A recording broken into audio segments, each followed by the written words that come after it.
Elə peşələr var ki, bizə çətin gəlir, amma qeyri-adi peşələri sevən və o sahədə məşhurlaşan insanlar da az deyil. Bugün fərqli bir peşənin nümayəndəsi ilə sizi tanış edəcəyik.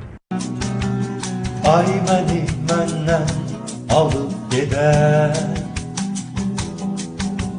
dərdləri dərdə salıb gedər.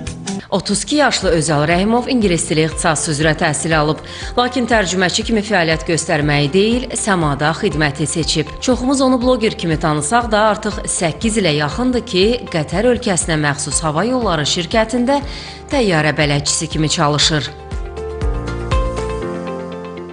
Bir xülya kimi idi, bir xəyal kimi idi. Yəni eləmək istədiyim işlərdən biri ki, düşünürdüm heç vaxt olmaz. Qatara köçəndə orada baxdım bu imkanlar vardı və öncəlisində başqa işlərdə işləyirdim. Sonra o işə başvurdum. Sosial şəbəkələrdə sizin çəkdiyiniz videolar çox böyük rəğbətlə qarşılanır və hamı tərəfindən sevilir. İşimin 6-cı ilində artıq bunu daha viral formada etməyə başladım. Əvvəl sadəcə bağlı hesablar idi. Mevsim rüzgarları ne zaman eserse o zaman hatırlarım çocukluk rüyalarım. Özal bəy, bildiyimiz qədərilə bugün axşam sizin ilk solo konsertinizdir. Ruhumuzun qidası olan gözəl ifaları çalışacağam ki, əlimdən gələn qədərilə yaxşı formada ifa edə bilim.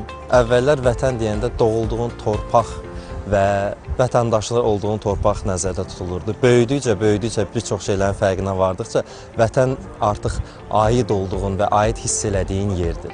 Planımda da əlbəttə ki, yaxın gələcəkdə buraya qayıtmaq və yaradıcılıq işlərini elə yaradıcılığın öz məskəni olan Bakıda, Azərbaycanda etmək. Qayıdıb xoş səfərdən, günəş qalxır Xəzərdən, sevgilim keçən yerdən, bütün şəhər yeriyir, Bakı, sabahın xeyir. Nigar Babayeva, Zaur Haşimov, Emin Tağıyev, Telesər. Bakı, sabahın xeyir.